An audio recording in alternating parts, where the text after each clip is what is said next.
Buenas tardes. Vamos a comenzar. Les damos la bienvenida a esta nueva propuesta para la Red Iberoamericana de Escuelas Judiciales, que en el eje de niñez y adolescencia están trabajando el Instituto de Capacitación de las Provincias Argentinas y CABA, Reflejar, junto al Centro de Estudios Judiciales del Uruguay. Hoy tenemos una maravillosa presencia de Mari Beloff y vamos a comenzar inmediatamente. Les pido que recuerden controlar que sus micrófonos estén muteados en todo momento y también les pido que vayan haciendo las preguntas en el chat que quieran hacer, ya que al finalizar la exposición va a contestar algunas preguntas que seleccionemos. Así que le doy la palabra ahora a la presidenta del Instituto de Capacitación Reflejar, la doctora Claudia Misawak. Buenas tardes a todos, a todas.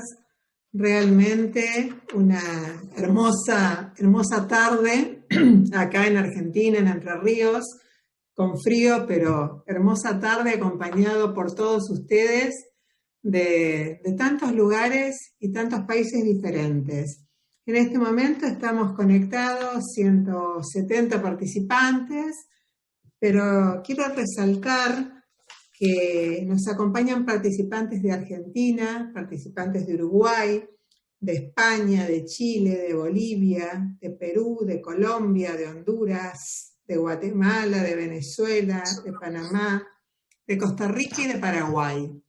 Realmente, muchísimas gracias porque en todo esto han trabajado no solo quienes organizamos esta actividad esta tarde, como dijo nuestra secretaria de Reflejar, la doctora Rosario Ullé, que es quien me presentó y quien oficia como secretaria de nuestro Instituto Reflejar, sino que también han trabajado para esta convocatoria, esta importante convocatoria de hoy, todas las escuelas judiciales que participan de la RIAEJ, de la Red Iberoamericana de Escuelas Judiciales.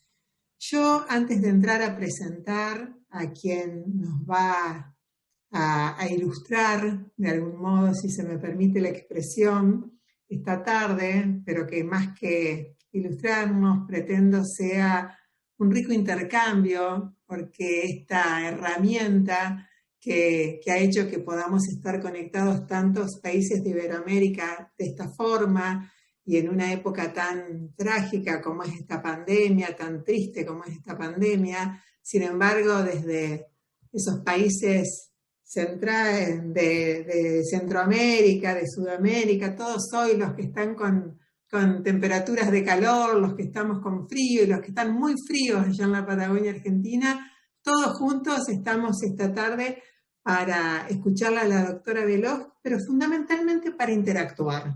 Esto es lo que quiero pedirles. Quiero que nos comprometamos a esto, poder oír las realidades de toda Latinoamérica. Les decía que esta charla de hoy, este encuentro de hoy, si me permiten hablar de encuentro, este encuentro de hoy, se enmarca en un compromiso que asumió el Instituto Reflejar junto con el Centro Judicial de Estudios de la República Oriental del Uruguay en la RIAEJ. En la RIAEJ, que como muchos de ustedes saben es la Red de Escuelas Iberoamericanas, red que fue creada por la Cumbre Judicial Iberoamericana hace 20 años. Esta red que fue creada hace 20 años nos engloba, nos abraza para que cooperemos, para que articulemos, para que intercambiemos a todos los poderes judiciales de Iberoamérica a través de sus institutos, escuelas o centros formadores de todos estos países. Y allá por noviembre del año 2019, antes que conozcamos qué era el COVID, allá muy alegremente en Brasilia, en el mes de noviembre del año 2019, estábamos reunidos en la asamblea de RIAEJ, cuando asumimos entonces, como cada 2 años se distribuyen entre los países de la RIAEJ distintos ejes sobre los cuales el compromiso es visibilizar, investigar, establecer estadísticas, compartir capacitaciones.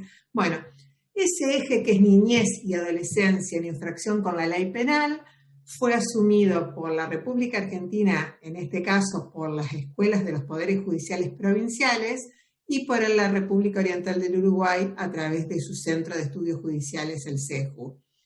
Quiero hacer una última aclaración porque cuando hablo de JUFEJUS y de reflejar, hablo de los poderes judiciales de los estados provinciales. Pero en la REAEJ también está la Escuela Nacional, es decir, la Escuela del Consejo de la Magistratura de la Nación, que en este momento la conduce Matías Arreguer, y lo que quiero decir también es que es esa, la Escuela del Consejo de la Magistratura de la Nación, quien tiene a su cargo en este periodo la Secretaría General de la REAEJ. Así que también nuestro agradecimiento por confiar en nosotros a la comisión directiva de la REAEJ en la persona del doctor Matías Arreguer. Por último, y antes de dejarlos con Mari Beloff, decirles que todas estas disertaciones que hemos tenido a lo largo del trabajo de este eje, porque también les recuerdo que ha estado con nosotros el doctor Ricardo Pérez Manrique, allá por el año 2020, también tratando de traernos todos los últimos fallos y las últimas directrices que en esta materia de niñez y adolescencia en conflicto con la ley penal ha ido dando la Corte Interamericana. Los quiero invitar a que si alguno quiere refrescar aquella hermosa conferencia del doctor Ricardo Pérez Manrique, puede entrar a nuestra página que es www.reflejar.gov.ar y ahí va a poder escuchar la conferencia de Pérez Manrique, como otras actividades más que hemos llevado adelante con el CEJU y con UNICEF en estos 2 años de trabajo de este eje. Bueno, ahora paso a presentarles. Quiero decirles que la doctora Mari Beloff la estoy presentando entre comillas, porque muchos de ustedes saben de quién estoy hablando. Yo diría que casi que no necesita presentación. A lo largo de su trayectoria, es más, lo que yo me voy a permitir es casi un atrevimiento, porque esto es un currículum muy breve, muy sintético, que lo hago con la autorización de Mari, pero que ella a lo largo de estos años ha escrito numerosísimos artículos, tiene publicaciones, ha dado conferencias en todas partes de Latinoamérica y de Iberoamérica, y yo simplemente voy a citar 2 o 3 hechos que considero que fueron forjando esto que hoy es la doctora Beloff, que es su título de abogada, egresada de la Universidad de Buenos Aires, en la República Argentina, de nuestra querida Universidad de Buenos Aires, diploma de honor de la UBA. También ha cursado estudios de magíster en la Universidad de Harvard, Estados Unidos, y doctora en Derecho Penal por la Universidad de Buenos Aires. Es profesora titular de Derecho Penal, de Derecho Procesal Penal. Es profesora colaboradora de importantes maestrías en la UBA, en la Universidad de Buenos Aires, y de posgrados, como el de Derecho Penal del Mercosur, como la maestría de Derecho Penal, como la maestría en Magistratura Judicial, como la maestría en Derecho de Familia, Infancia y Adolescencia y Problemáticas Sociales Infanto-Juveniles. Integra los cuerpos docentes de varias universidades nacionales y extranjeras. Como les decía hace un momento, seguramente algunos de ustedes, sobre todo aquellos que están en esta materia especializada y cada día más especializada, conocen sus conferencias en materia de justicia juvenil, de derechos del niño, porque ha trabajado aportando sus conocimientos tanto en América Latina como en Europa y en Estados Unidos. Y ha participado activamente de los procesos de modernización, de este camino, de este trayecto que ha encarado Latinoamérica hacia la justicia especializada, hacia la justicia juvenil especializada. Dirige también la revista sobre enseñanza del derecho en Latinoamérica, Academia, que los invito a que la consulten, ahí tiene numerosas publicaciones, y fundamentalmente, y creo que también eso habla mucho de su formación, porque en la práctica desde el año 2007, trabaja como fiscal general en política criminal, derechos humanos y servicios comunitarios en el Ministerio Público de la Nación. Así que, Mari, pido disculpas por haber hecho este brevísimo repaso, pero creo que muchos de los que están acá conocen la trayectoria de la doctora Beloff. Vuelvo a saludar a los argentinos, a los uruguayos y a los hermanos iberoamericanos que nos están acompañando esta tarde. A todos y los dejo en compañía de Mari. Muchas gracias, doctora Misawak, por su presentación. Siempre es mucho lo que se dice de uno cuando uno lo escucha. Habla del tiempo y habla de la trayectoria y habla también de los otros con quienes uno llega a ser quien es. Y entonces hay muchas personas esta tarde que me escuchan hoy una vez más y son mis compañeras y compañeros de camino por hacer una justicia más justa. Y bueno, así que entre todos nos vamos construyendo, ¿no? Con nuestras trayectorias. Así que bueno, muy agradecida a usted en su rol institucional, a la red, a la doctora Ollé, que hizo posible que pudiéramos coincidir todos hoy, a doctor Molina Quiroga, que es mi compañero de tantos años en la Universidad de Buenos Aires, y bueno, a todos ustedes que tienen ganas hoy, esta tarde realmente preciosa, acá en Buenos Aires también, de que pensemos juntos, yo decía en la encrucijada en el título, pero para ponerlo, ya que la doctora yo tenía idea, había dado una conferencia más formal, pero bueno, si lo hacemos, si nos descontracturamos un poco y me saco el saco, entonces vamos a cambiar el título de la presentación y vamos a ver un poco en qué anda la justicia juvenil en Latinoamérica, ¿no? Yo venía con una idea un poco más estructurada, los que me conocen saben que soy muy estructurada, ahí Molina Quiroga se va a reír, pero bueno, entre amigos puedo desestructurarme un poquito, así que hagamos ese ejercicio para pensar juntos en qué está la justicia juvenil en nuestra región y a partir de un registro que intenta ser lo más objetivo y preciso posible en que está la justicia juvenil regional, pensar un poco dónde deberíamos poner el acento de modo de corregir a aquellas cuestiones que todavía nos resultan un poco problemáticas en términos de cuáles son nuestras obligaciones como magistrados, funcionarios en la práctica judicial respecto de los derechos de los chicos y qué es lo que tenemos que, como les decía, ajustar un poquito más para cumplir con esas obligaciones y esos derechos, en definitiva, de los que son titulares las chicas y los chicos que se ven involucrados en una situación trágica como es siempre la imputación de un delito.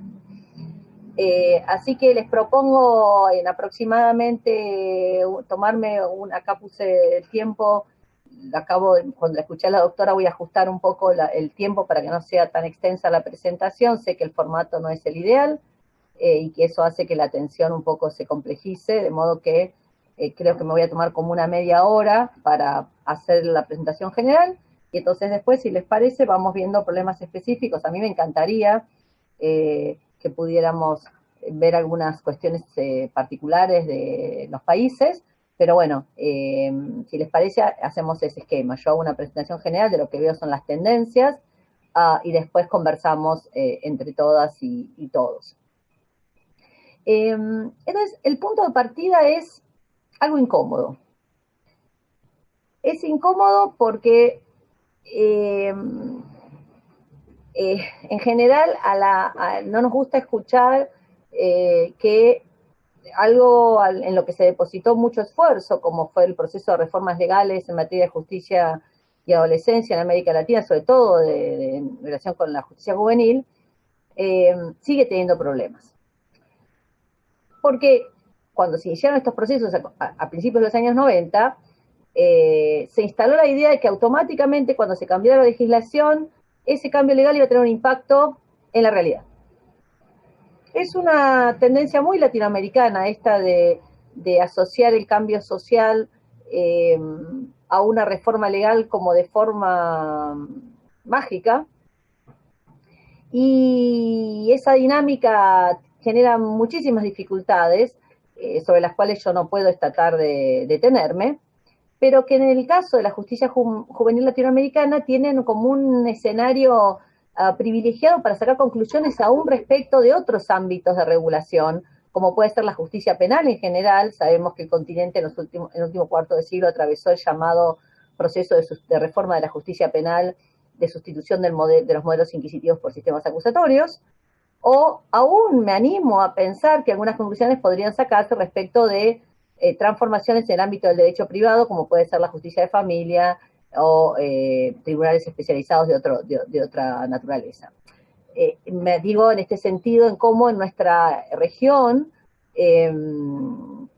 tenemos esta característica cultural de asignar al cambio legal un poder, decía, mágico de transformación de la realidad sobre la que esa ley pretende regular. Esto no sucedió en el ámbito de la justicia juvenil in totum. Evidentemente, cuando cambia una ley, algunas cuestiones se modifican, pero en América Latina, si uno evalúa la forma en la que la legislación muy novedosa impactó en los diferentes países que tienen muchas cosas en común porque están en la misma región.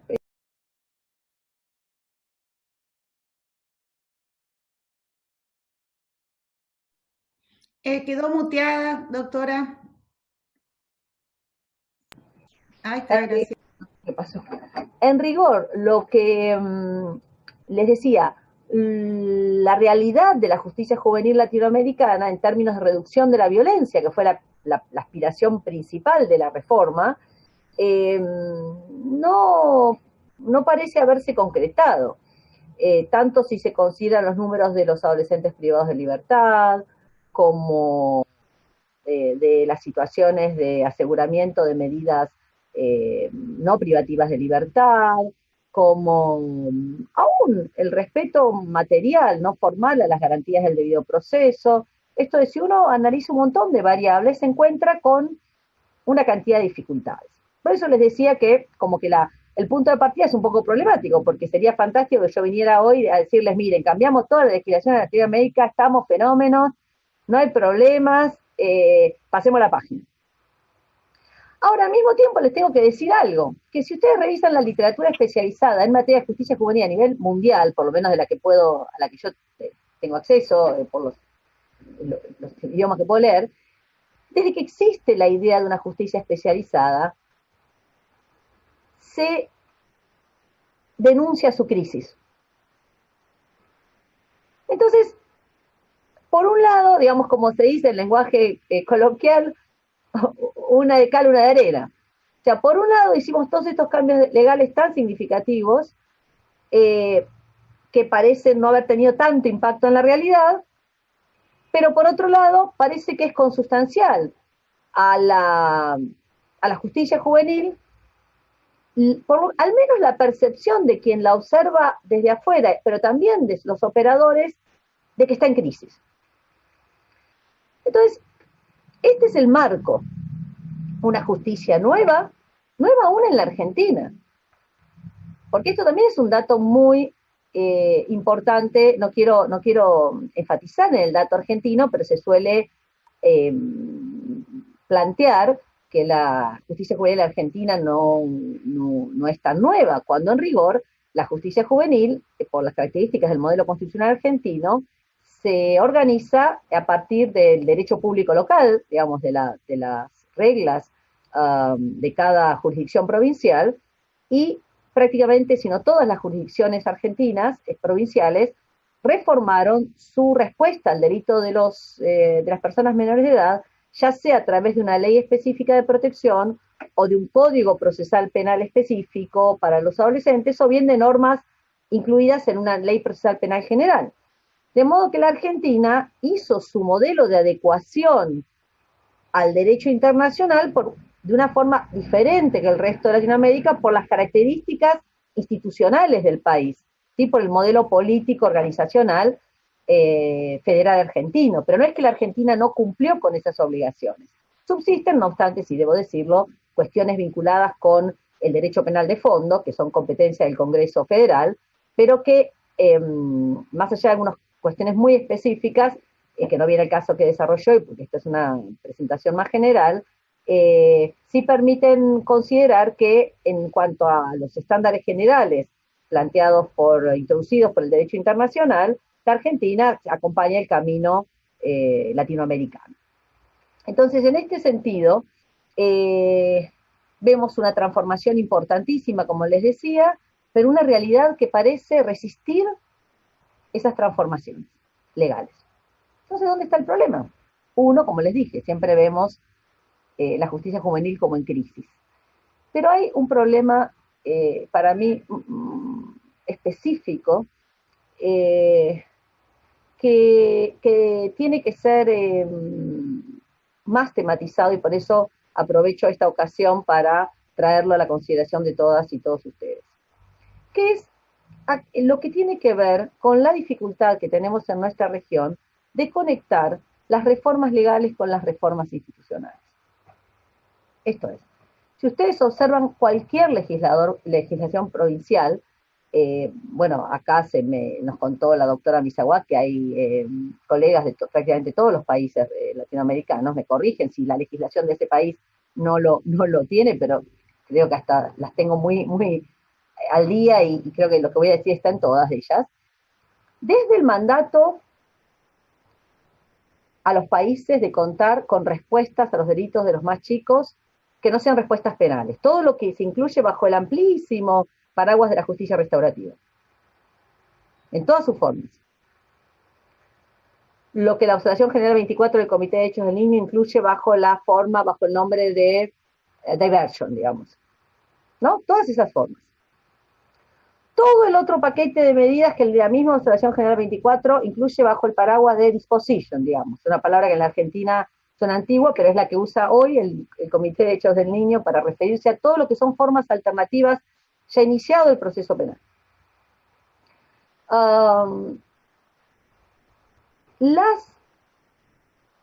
La traducción de las garantías del debido proceso legal de un modo que el sujeto destinatario de ellas, que es el adolescente, las comprenda.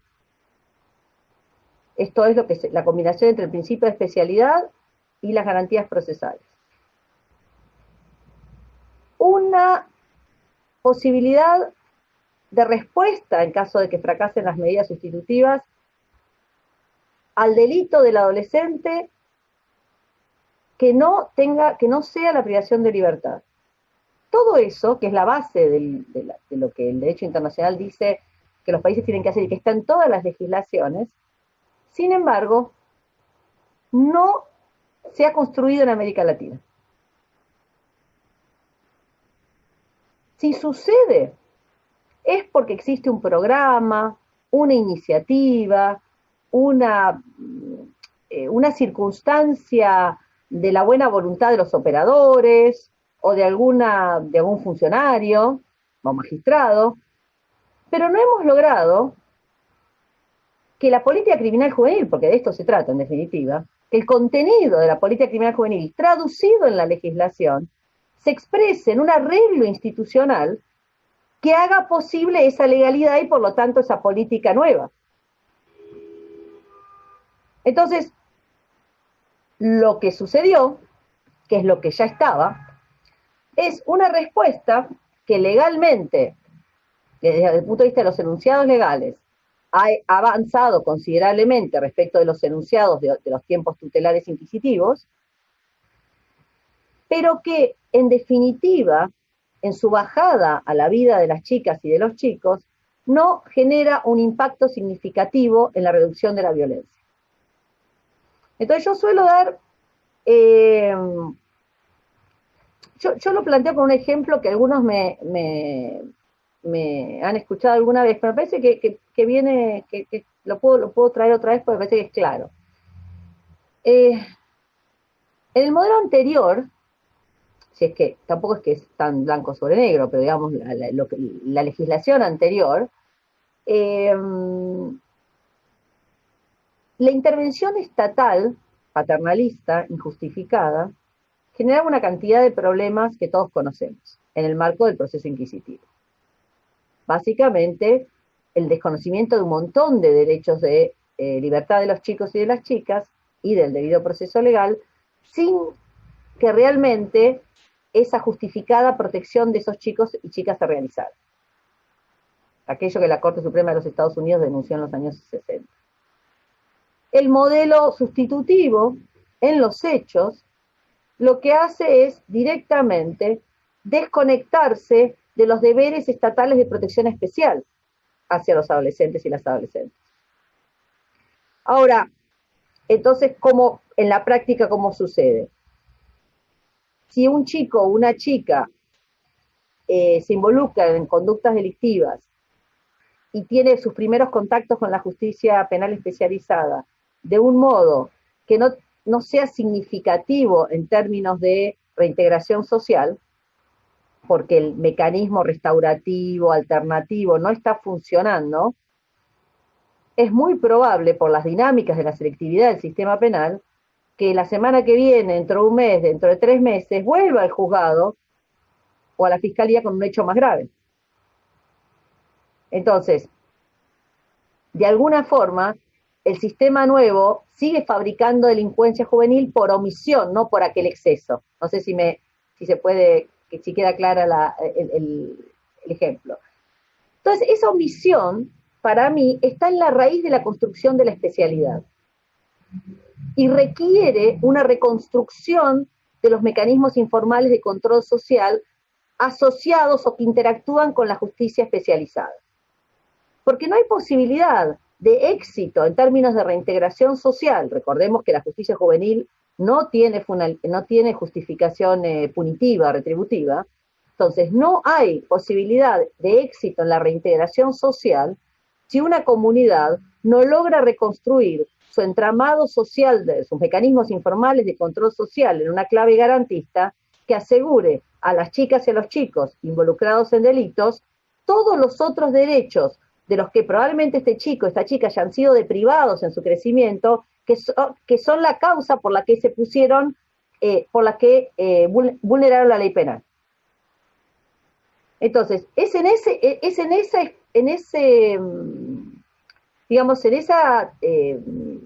situación de reconstrucción de los mecanismos informales de control social, además en sociedades en las cuales la desigualdad material se ha acentuado de una forma muy marcada en los últimos años, en las últimas, ya se puede decir, décadas. La vulnerabilidad de los chicos se ha acentuado aún más, esto es, todo lo que tiene que ver con el control social informal, la familia, la escuela, ni hablemos en contexto de pandemia, se ha complejizado como territorio de garantía y de protección especial, en definitiva. Y el Estado no ha sido capaz, o no lo suficiente, de la manera más eficaz, para poder intervenir de un modo, en caso de que haya déficits en el ámbito familiar y comunitario, para que con la intervención estatal esos déficits se satisfagan. Entonces, el adolescente infractor se encuentra en una posición más parecida hoy a la del infractor adulto que aquella a la que tiene derecho por su condición de ser adolescente. ¿Cuál es la figura que resume esto de manera, y esto ya para provocar a algunos que sé que están en la sala, que demuestra esto de forma más clara? La utilización de formas transaccionales abreviadas, que es la forma con la que se condena a los chicos y a las chicas en prácticamente en más del 90% en buena parte de los países de la región, menos Uruguay, debo decir. El otro día estuvimos en una conversación con colegas y me dicen que en Uruguay no hay un uso tan extendido. Y atenti que yo no estoy refiriéndome a formas más rápidas de resolución, como puede ser la flagrancia, sino formas que son formas transaccionales que simplemente transan cargos por pena, sin ninguna reconducción de toda esta actividad estatal en clave de reintegración social. Entonces, Esa es fíjense que por eso hay como una especie de victoria pírrica de los derechos de los adolescentes en nuestra región. Se ganó en derechos de libertad, en libertades negativas, en derechos de defensa, en debido proceso, cuestión que es un imperativo elemental de justicia, eso está fuera de discusión, pero se perdió en términos de reconocimiento de la particular posición que tiene un chico en un proceso penal. Esto lo habrán visto con el doctor Pérez Manrique, es el corazón de la jurisprudencia del sistema interamericano en la materia. El reconocimiento de la posición especial y diferencial que tiene como vulnerable esencial un chico en un proceso penal, aún como víctima, testigo, va a decir la Corte Interamericana, pero hoy nos estamos concentrando en infractores. Entonces, en resumen, la encrucijada, ¿cuál es? Más justicia juvenil como la justicia de adultos, o más justicia juvenil especializada.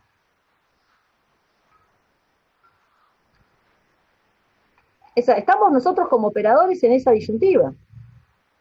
Ahora, la construcción de la especialidad no es nada sencillo, por aquello que mencioné, vinculado con la reconstrucción del control social informal, más que reconstrucción, la creación de una ingeniería institucional que concrete lo que dice la legislación, y no cambiarle el color de las paredes al instituto y el nombre al Instituto de Privación de Libertad de las Chicas y los Chicos, porque no se trata de eso, sino algo que es muy importante y lo quiero mencionar para terminar, que es la actividad de la red en este programa. Nosotros no podemos, de manera seria, objetiva, rigurosa, conocer si lo que estamos haciendo lo estamos haciendo bien, no porque no tengamos una bola, por la bola mágica, porque ustedes saben que, como dice Resta, cuando uno resuelve casos de chicos, los casos de chicos son siempre trágicos. Porque si un chico está frente a una autoridad, es porque sucedió una tragedia. Probablemente la mayoría de nosotros hayamos crecido sin haber la máxima autoridad de chicos con la que tratamos el director de la escuela si mandábamos alguna travesura, pero no una autoridad del Estado en el sentido en el que estamos hablando, ¿no? El control social duro, penal. Entonces, esa tragedia que tiene que ver también con los tiempos de los chicos y con tener que resolver, dice Resta, hace que nosotros no podamos saber hoy si lo que hacemos en el futuro va a servirle a ese chico o a esa chica. Pero tenemos que resolver con urgencia hoy, porque los tiempos de los chicos no esperan. Sin embargo, no solo tenemos ese problema que es casi inseparable de la materia de la que estamos hablando, sino que tenemos un problema que sí podríamos resolver, que es el que tiene que ver con conocer y medir qué es lo que estamos haciendo. Y hace ya más de 2 décadas, cuando empezaron estas reformas, que estamos intentando en nuestra región tener un sistema cuidado, se empezó a discutir cuando no había la tecnología informática con la que se cuenta hoy, que nos permita conocer realmente cuáles son las características del delito juvenil en nuestros países, cómo son las respuestas institucionales, cómo van modificándose, dónde están para detectar, no sé, dónde habría que intervenir con más insistencia o qué habría que promover si es que está funcionando bien. Esa ausencia hace cuando se plantean discusiones vinculadas con, porque al final, ¿qué pasa? Y con esto quiero terminar. Cuando ocurre un hecho grave, el reclamo social apunta a 2 cosas: la reducción de la edad mínima y al aumento de la sanción en clave punitiva. A delito de mayor, pena de mayor, dicen en el barrio, ¿no? Entonces, ¿cómo uno responde como operador o el Estado? ¿Algo pasó? Bueno, está mejor el que esté grabada, como que no se aparezcan cosas raras, como el otro día en Uruguay, no sé si alguien estaba. Entonces, les decía, una asignatura pendiente que permitiría realmente que pudiéramos, no sé si salir de la crisis permanente, pero al menos sí conocer mejor el acierto o el desacierto de lo que estamos haciendo y el camino que hemos tomado en estos años es conocer también, conocer sobre todo cuantitativamente. Y entonces por esto yo quería felicitar a la red por el trabajo que yo espero y confío en que esta vez sea posible que se pueda crear ese sistema unificado de registro de indicadores de justicia juvenil en América Latina, como lo tienen otras partes del mundo. Entonces, fíjense, al comienzo yo les decía cambios legales radicales, poco impacto, por no decir otra cosa, en la realidad social de la cuestión criminal de los adolescentes. Si no tenemos datos, si no tenemos indicadores que nos permitan conocer cómo es esa realidad, y difícilmente entonces podamos hacia el futuro hacer los ajustes necesarios. Vemos hoy simplemente la tendencia que digo simplemente porque es muy clara, de acercamiento a la justicia penal de adultos, pero si esa tendencia se consolida, entonces habrá sido el fin de la ilusión con la que hace casi ya 30 años América Latina se embarcó en este proceso de adecuación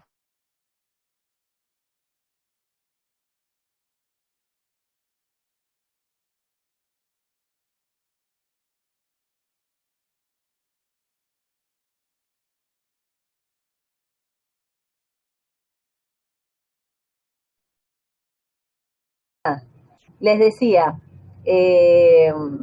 necesitamos conocer para saber si el rumbo es el correcto. Por ahora lo único que advertimos es el acercamiento a la justicia penal de adultos y de acuerdo con el derecho internacional ese no es el rumbo correcto.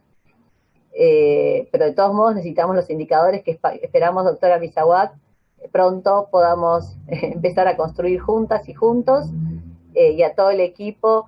Yo quería recordar, y pues ya se me desordenó un poco la presentación, han oído hablar todos de Gustav Radbruch, el gran jurista alemán de Weimar, ministro de Justicia, una mente extraordinaria, que él en relación con el derecho penal decía, bueno, es que tenemos que hacer un derecho penal mejor, sino algo mejor que el derecho penal para la sociedad, ¿no?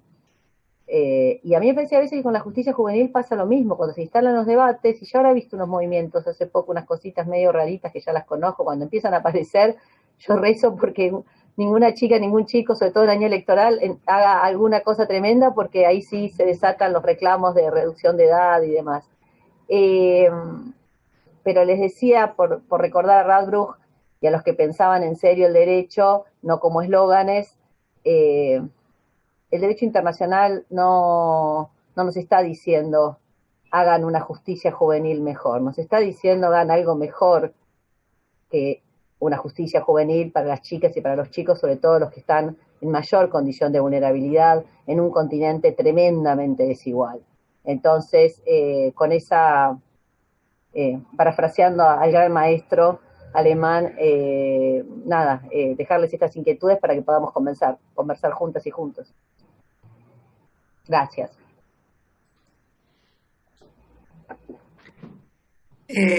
Rosario, ¿estás por ahí porque no te veo?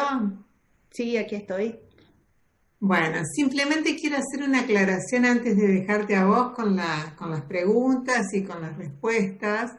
Quiero hacer una aclaración para todos y todas porque está presente también aquí la doctora Alicia Mercau, ministra de la Corte o el Superior Tribunal de Justicia de la provincia de Santa Cruz.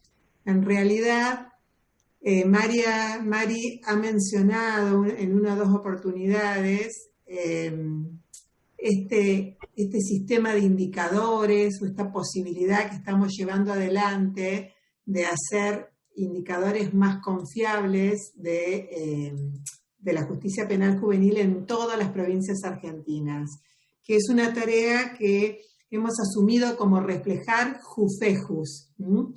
Esta coordinación de esta parametrización de indicadores cualitativos y más confiables está liderando dentro de la Junta Federal de Cortes la doctora Alicia Mercau, que me acompaña, que está por acá. Alicia, ¿estás por ahí?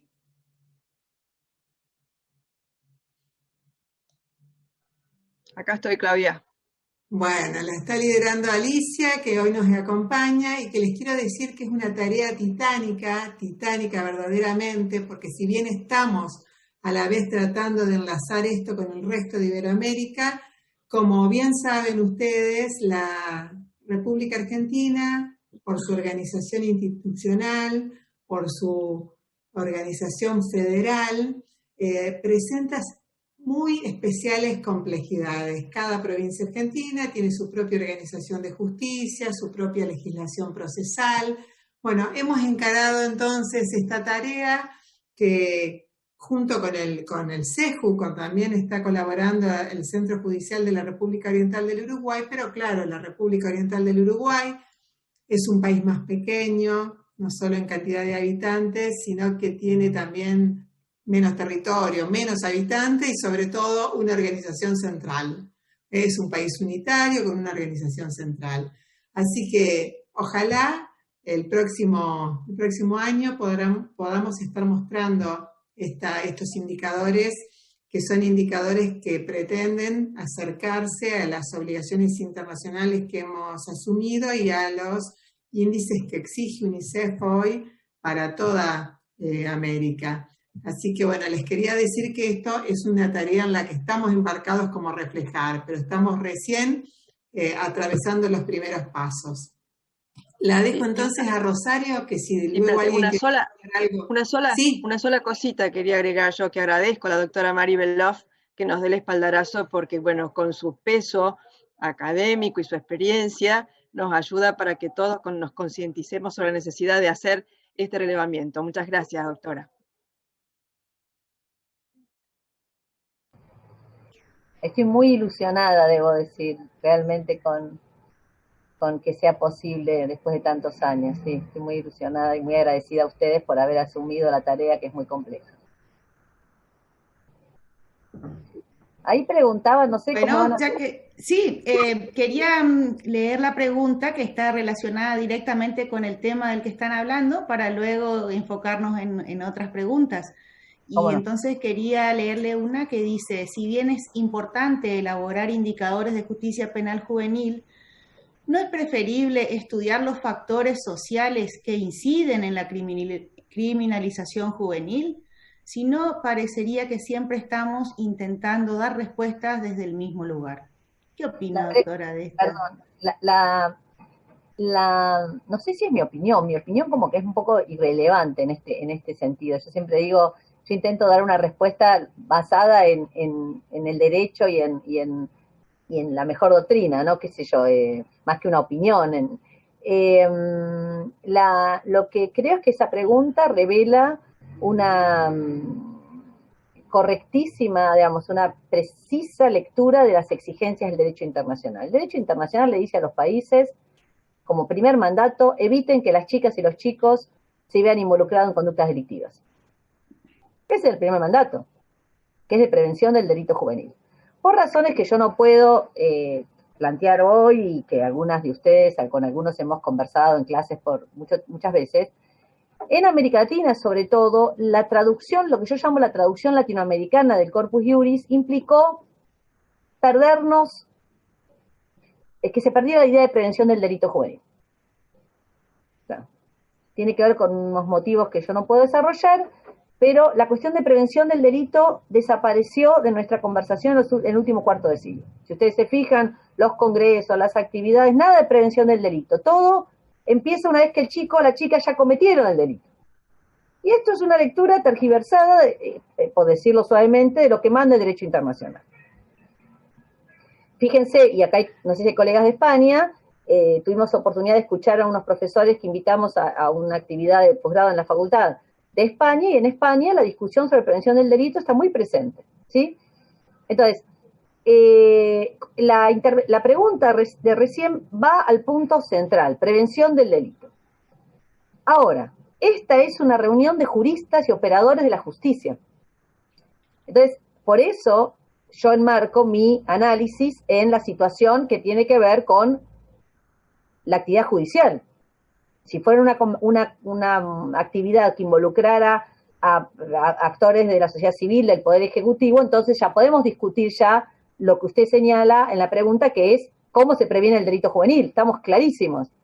Pero hoy estamos acá, operadores de la justicia. Operadores de la justicia que en 25 más años, más de un cuarto de siglo, con leyes nuevas, y con una tecnología que cambió, pero de manera, estamos yendo a Marte, ¿sí? O sea, es un mundo que cambió de una manera tremenda, y sin embargo no podemos saber exactamente cuántos chicos, cuántas chicas, de qué edad, de qué barrios, por cuánto tiempo, están en qué programas.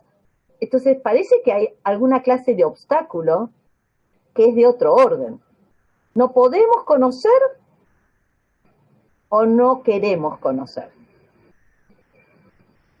Por eso es la pregunta atinada, pero yo me focalicé en la tarea que tengo hoy que hacer con ustedes acá, ¿sí? Perfecto. Vamos entonces a otra pregunta que consiste en determinar cómo se podría mejorar efectivamente la relación del sistema penal con el sistema de protección integral. Esa es la pregunta del millón. Tengo la fórmula acá, pero es como la de la Coca-Cola. No. Miren, a mí lo que me parece es que, hablando en serio, lo que yo llamo por ponerle un nombre, ¿no? La traducción latinoamericana, veo que traductor traidor, entonces digo, como en nuestra región le hicimos decir a las normas internacionales algunas cositas que no dicen, entonces digo, por eso usé esa expresión de traducción latinoamericana. Esta idea de que no tiene que haber ninguna conexión entre, una cosa es como pasaba en el modelo tutelar inquisitivo, por razones muy claras para todos, de superposición de la actividad estatal penal con la tutelar, que la teoría de la época lo explicaba muy bien. Entonces, un problema clarísimo era ese, que estaba todo mezclado. Y otra cosa es plantear, como se planteó en nuestra región, que no tiene que haber ninguna conexión entre el sistema estatal que garantiza derechos de protección y aquel que reacciona frente al delito. Nosotros pegamos en nuestra región un salto lógico que no se desprende de ningún lado, que es como antes estaba todo mezclado, ahora que los dos ámbitos no interactúen. Claro, y no interactúan. Bueno, si tuviéramos tiempo les puedo mostrar en la ciudad de Buenos Aires ya por mucho tiempo. A las chicas y chicos a veces, a los inimputables, o en el caso de víctimas también sucede, de hechos gravísimos. Se les pregunta, es muy increíble esto, se les hace, hay las actas que dicen, comparece fulano, los chicos no entienden nada, a veces chicos que ni siquiera pueden leer, y entonces se los impone de todos los derechos que le asisten y las políticas públicas que existen en la jurisdicción para la garantía de sus derechos y todo, bla, bla, bla. Y entonces la niña o el niño, fulano, fulana, manifiesta que no desea hacer uso de esas políticas que existen, que están a su disposición. 7 añitos, 8, 10, aún 14, 15. Y con lo cual, se da por terminado el acto, todos los adultos, no todos nosotros nos sentimos fenómenos porque quedó ahí todo bien, todo, ¿verdad? Una respuesta adultocéntrica, y yo siempre pregunté, ¿dónde terminaron los chicos, los hermanitos? Y la puerta del juzgado, porque se los dejó ahí porque no querían que los lleváramos, chicos, en absoluta situación de vulnerabilidad, si se puede, digamos, acentuar aún más la vulnerabilidad. En un estado rico como es en la ciudad de Buenos Aires. Entonces, ahí hay una tergiversación del mandato convencional. La Convención del Niño no dice el Estado no se tiene que ocupar. Pero hicimos una traducción que lo que generó es una respuesta penal, casi como la de adultos, por menos tiempo, ojo con esto del menos tiempo. Porque menos tiempo en la vida de un chico no es menos tiempo. Entonces, si la especialización en lo único que consiste en que las sanciones son más cortas, me parece que estamos leyendo mal especialización. Entonces, yo creo que parte de esta falta de diálogo entre la autoridad judicial y la autoridad administrativa tiene que ver con esta lectura tergiversada de las exigencias del derecho convencional que deberíamos de una vez por todas empezar a ajustar de modo que se puedan los dos poderes del Estado articular debidamente para que los derechos de los niños se satisfagan, tanto los derechos derivados del debido proceso como, ahí decía el doctor Barbiroto, alguien veía en el chat, todos aquellos derechos de protección especial a la familia, a la educación, a la salud, etcétera. Para mí tiene que ver con esa lectura rara que hicimos a comienzos de los 90.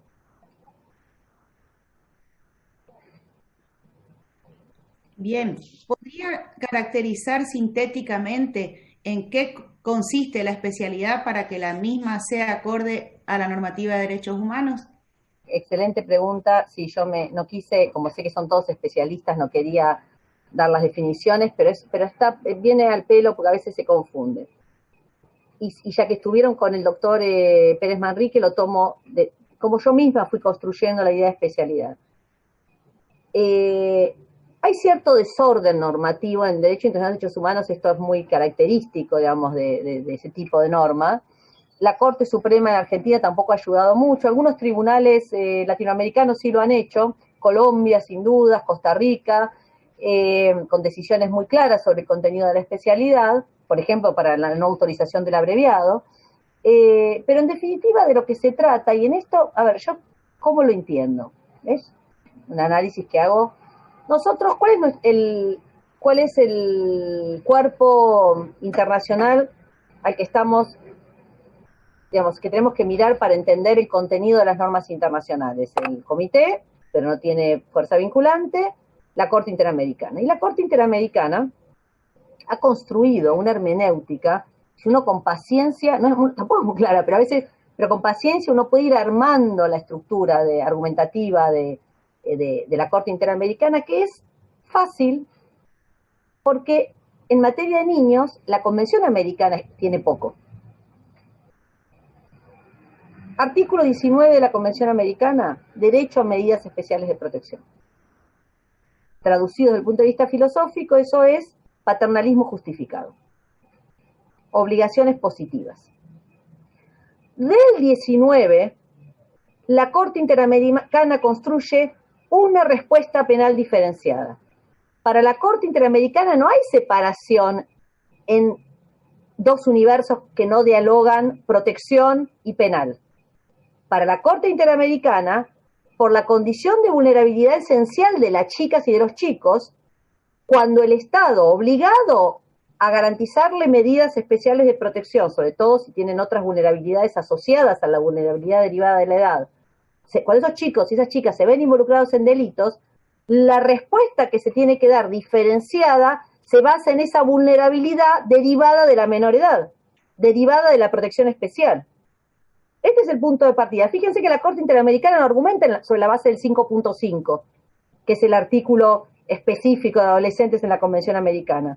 La Corte Interamericana argumenta a partir del 19, en todos los fallos de justicia juvenil, en todos los fallos de niños, claramente. Entonces, especialidad como derivación en materia penal del derecho de los niños a su protección especial, que es un derecho centenario y para mí norma ius cogens. Cosa que es irrelevante ahora porque están todos los tratados, pero por si acaso. A partir de ahí, hay una dimensión material de la especialidad que, como en el derecho penal, conecta con el análisis de la culpabilidad y las consecuencias jurídicas. Un chico no puede ser destinatario de iguales consecuencias jurídicas cuando lleva adelante las conductas previstas como delitos en el Código Penal. Eso es especialidad en sentido material. Y hay una dimensión material sustantiva de la especialidad en la formulación de la culpabilidad y de toda la teoría del delito en rigor.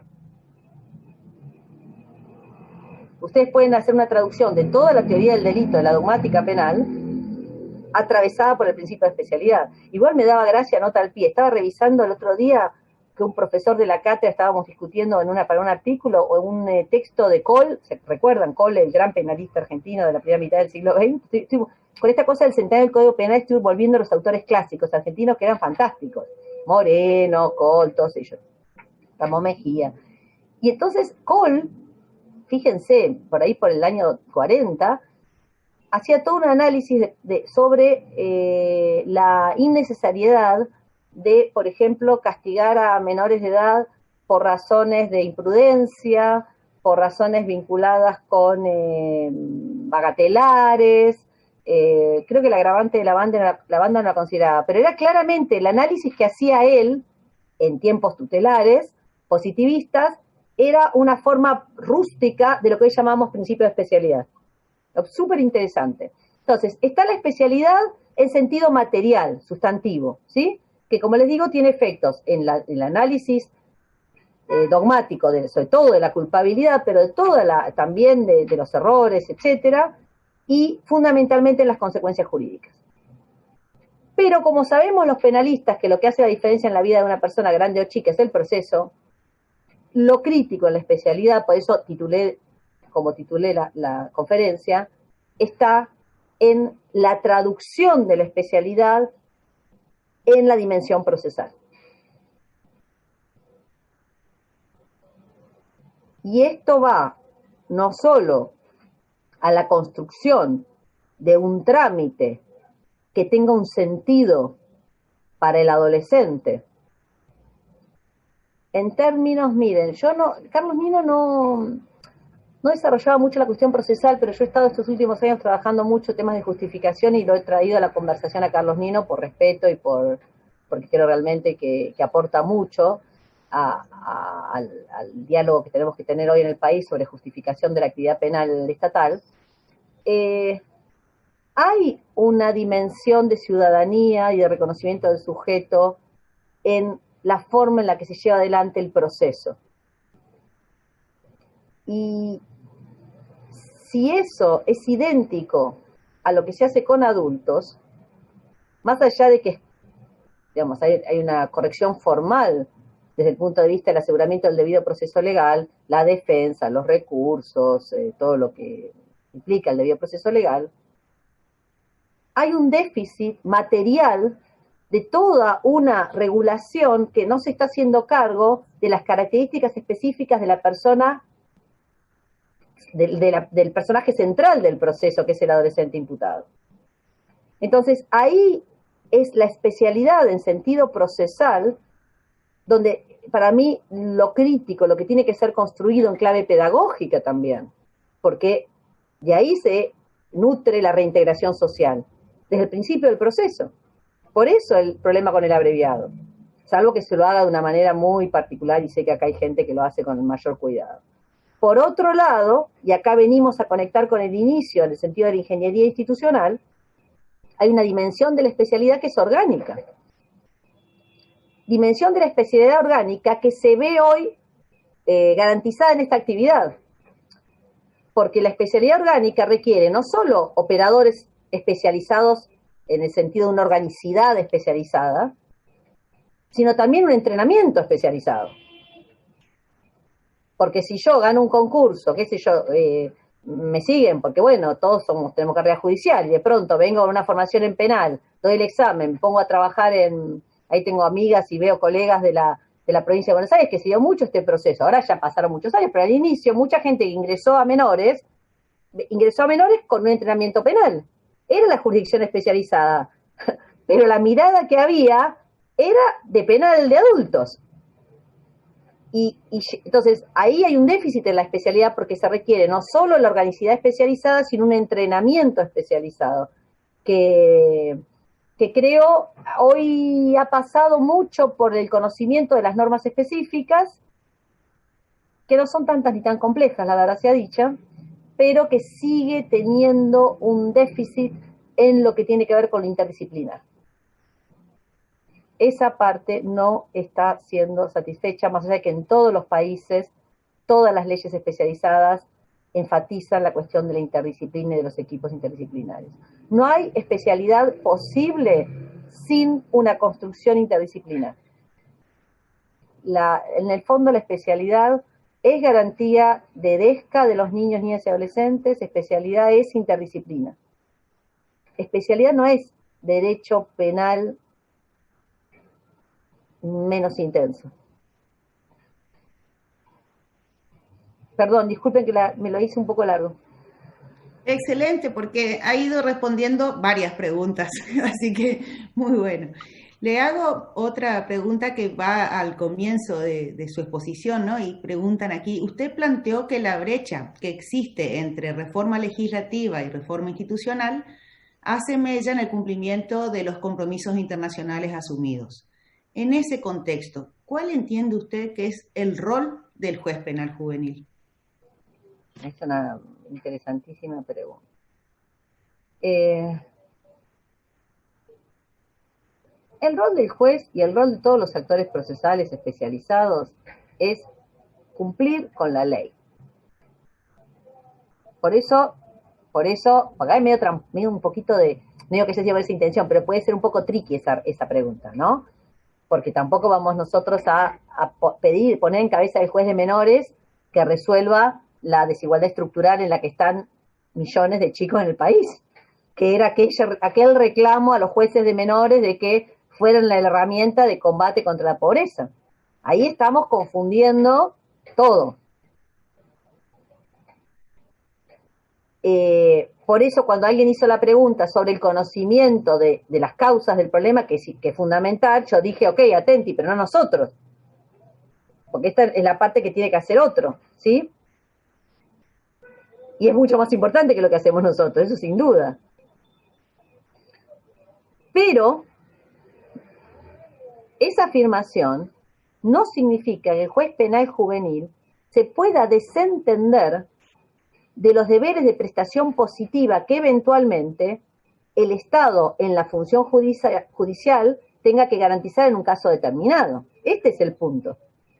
Y para darles un ejemplo que yo creo que se ha hecho con bastante sensatez, si miran los fallos, la evolución de la Cámara del Crimen de la capital en los últimos 20 años, ahí se ve clarito cómo de un momento, digamos, todavía de hegemonía de la mirada tutelar inquisitiva clásica, donde se resistía la suspensión a prueba, se resistían los sobreseimientos no basados estrictamente en la edad, ahí vi el comentario sobre la sentencia de la Corte.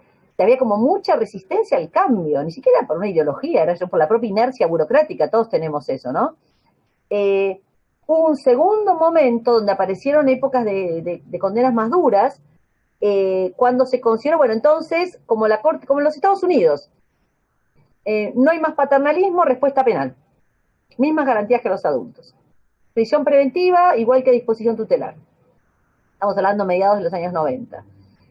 Y después yo les diría ya sobre siglo, milenio, empieza a haber una nueva tendencia de la Cámara del Crimen donde, en casos muy particulares, y siempre cuando se asegura la declaración del niño, se lo escucha en la audiencia en la Cámara, con su abogado defensor, etcétera, etcétera, la Cámara misma dispone medidas orientadas al aseguramiento de derechos de protección especial.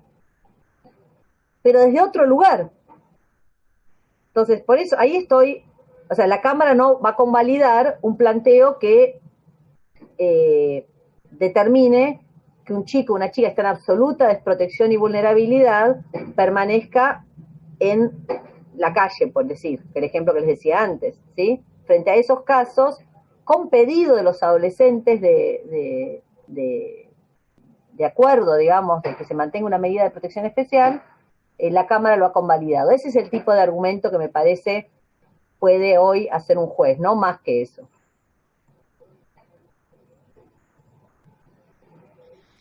Le leo un comentario que termina, digamos, de alguna manera una pregunta. Prácticamente en todos los poderes judiciales de Argentina la información sobre cantidad de legajos, causas, etcétera, está informatizada.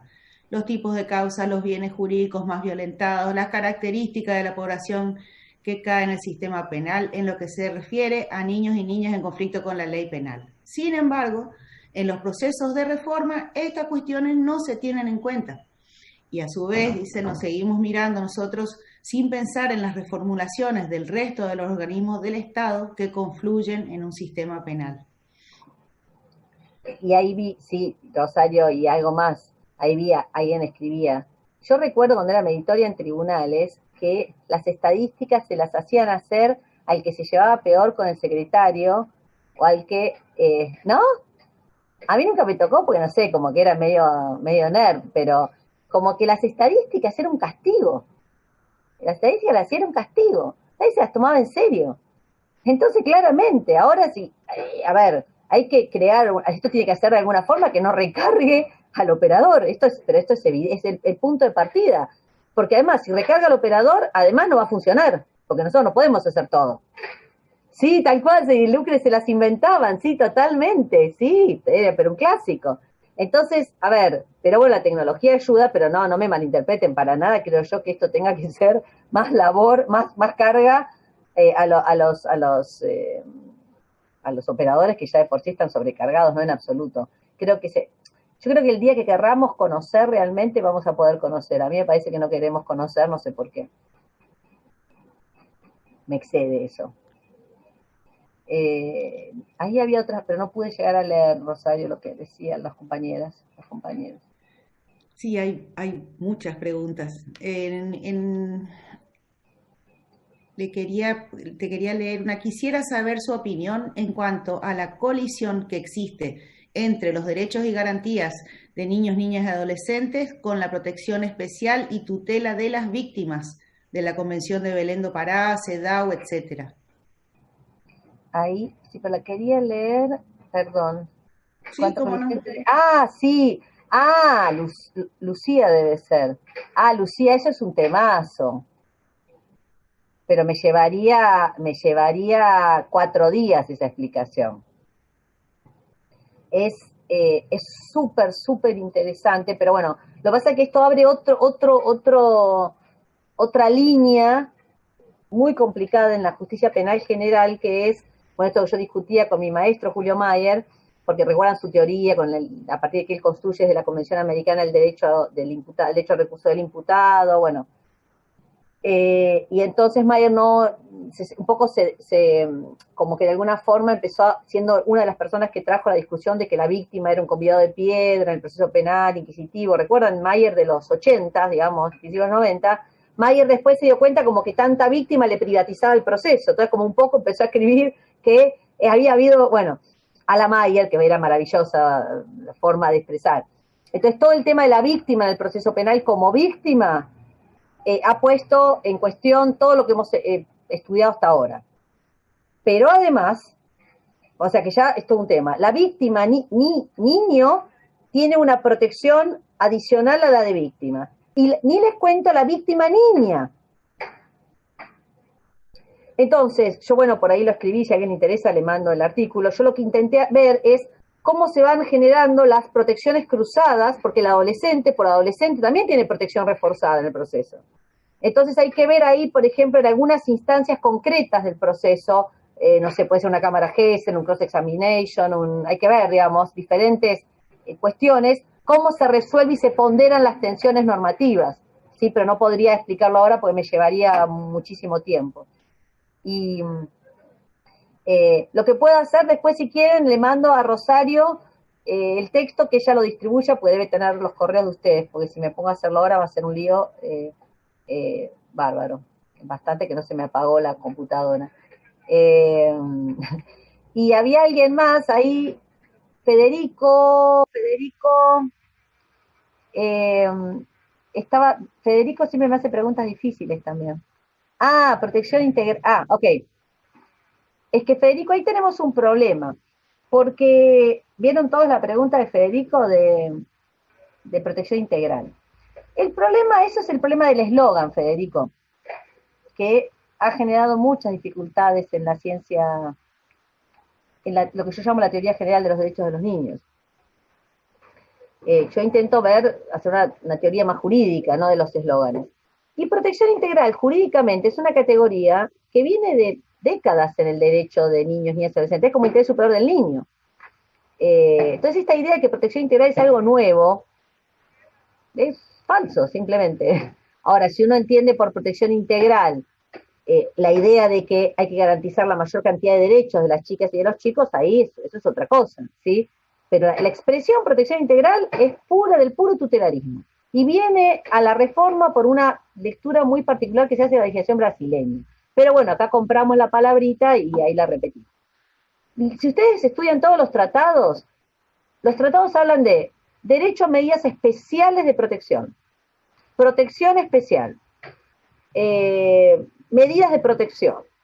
Entonces, a lo que apunta la norma internacional es, frente a la universalidad de los derechos, en algunos casos específicos, el Estado tiene una obligación acentuada respecto de algunas personas por edad y respecto de algunas vulnerabilidades adicionales por género, origen étnico, etc. Entonces, a mí me parece que hay que empezar a recuperar el lenguaje de los tratados, Federico. Me parece que esto nos ayudaría muchísimo. No sé, yo, Rosario, me estoy metiendo en su parte, no quiero hacer más lío. No, no hay problema, está perfecto. Aquí estaban preguntando qué opina de aquellos. A ver, un momento que hay demasiadas preguntas en realidad.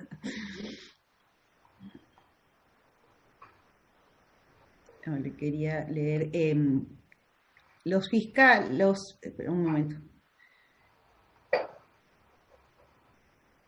¿Qué opina sobre los fiscales especializados que solicitan detención tomando simplemente como peligro procesal la pena en expectativa para el delito que se les endilga? Bueno, esta cuestión ya no quiero hacer ninguna consideración específica de respecto de nadie, porque no lo haría jamás, menos en este contexto, pero sí es claro, y ya lo ha dicho la jurisprudencia, además, que las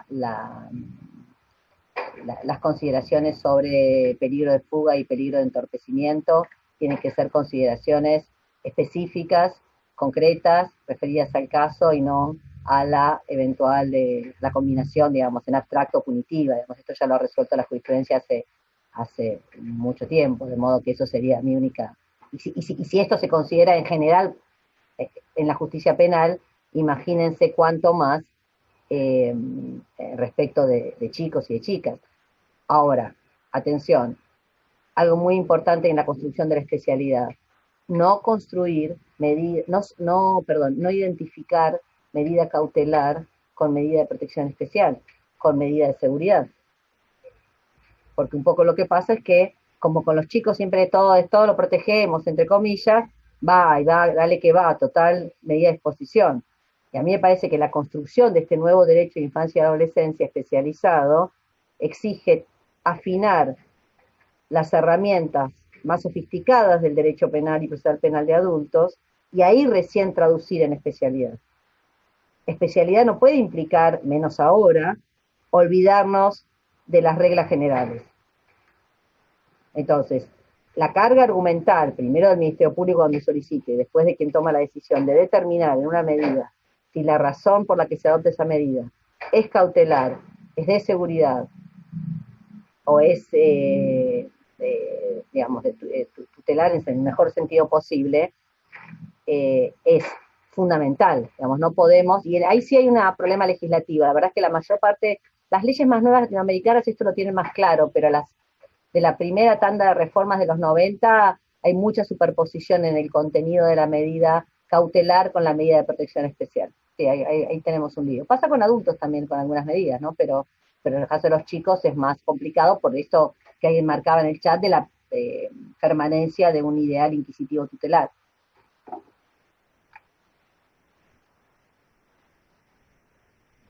Bueno, quisiera pedirle que haga, digamos, como una suerte de, no de resumen, sino de mensaje a todos y todas las personas que están aquí reunidas y que trabajan en los poderes judiciales de toda Iberoamérica.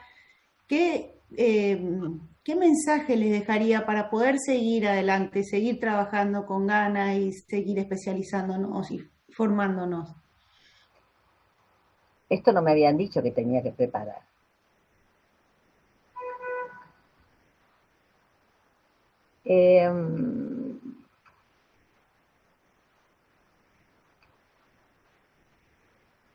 Yo cuando pienso en los operadores de justicia, siempre pienso en los justos. ¿Recuerdan ese texto de Borges? el que acaricia al perro dormido, el que se emociona porque hay música en la tierra, los operadores de la justicia especializada, se olvidó decir Borges.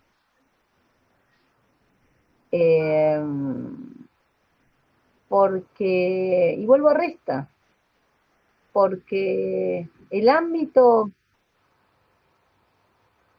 la justicia penal es el ámbito de, digamos, si se puede graduar, del mayor horror, ¿no? No digo que en la justicia de familia no haya situaciones tremendas, pero bueno, el Estado ha decidido que sea la justicia penal la que se ocupe de lo más terrible. Pero cuando en ese territorio de adjudicación de responsabilidades, culpas, en el marco de lo indecible en algunas ocasiones, se ven involucrados chicas y chicos, mantener la templanza, mantener la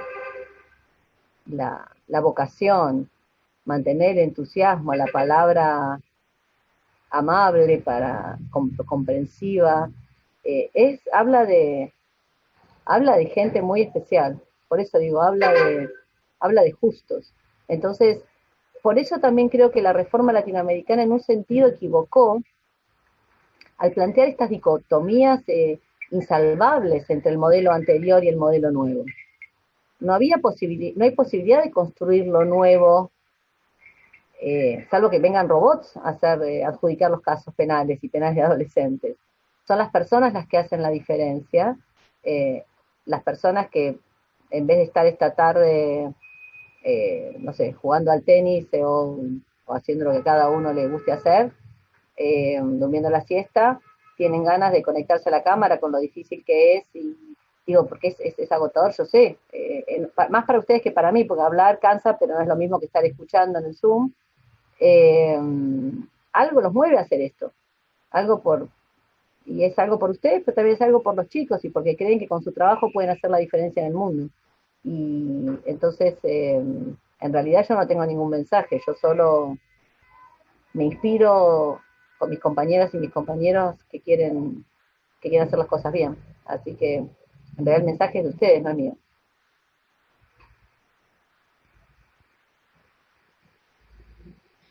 Muchísimas gracias, muchísimas gracias. Vamos a tener que cerrar este hermoso encuentro. Quiero decirles que la grabación de esta clase va a quedar en la página de Reflejar para verla despacito y desmenuzar cada concepto que nos ha dado hoy Mari Beloff. Y para cerrar este encuentro vamos a escuchar a Rosina Rossi, que es la directora del Centro de Estudios Judiciales del Uruguay. Muchas gracias, Rosario. Creo que casi que no se puede hablar después de escuchar a Mari, ¿sí? Y quisiera retomar una de sus últimas ideas, que las personas hacen la diferencia. Las personas con su propósito de dedicación, de análisis, de estudio, de ponerle ganas, de ponerle garra, ¿sí? Realmente, en esta y en todas las áreas hacen la diferencia.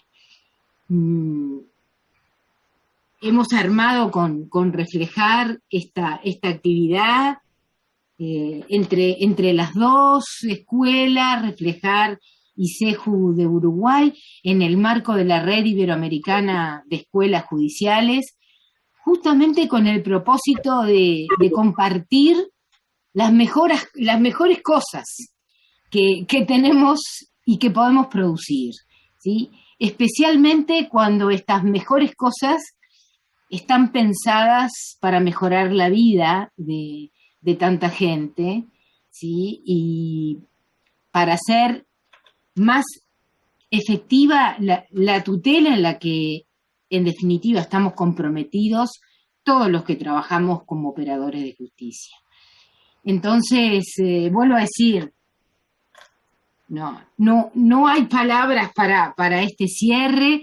Me gusta mucho la idea de Rosario, de pensar en en volver a escuchar este encuentro detenidamente e irlo pensando y reflexionando con el propósito también que sigamos trabajando, aunando esfuerzos entre las distintas escuelas judiciales de Iberoamérica.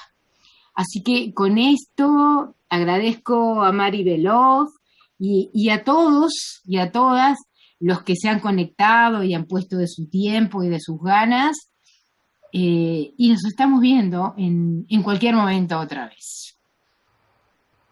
Gracias a todas. Ahí les pasé mi correo, lo que necesiten. Gracias por las palabras lindas. Siempre es lindo sentirse útil y el que quiera algo me escribe ahí con paciencia, yo contesto. Me lleva tiempo, pero siempre contesto. Así que si hay alguna cosa que quieran leer o estudiar o profundizar, me preguntan y con mucho gusto en lo que pueda ayudar. Gracias, Reflejar, doctoras, a todas mis compañeras. Gracias y buenas tardes. Gracias. Gracias, Mari. Buenas tardes. Chau, chau. Muchas gracias, un placer. Eduardo, también. Gracias. Gracias.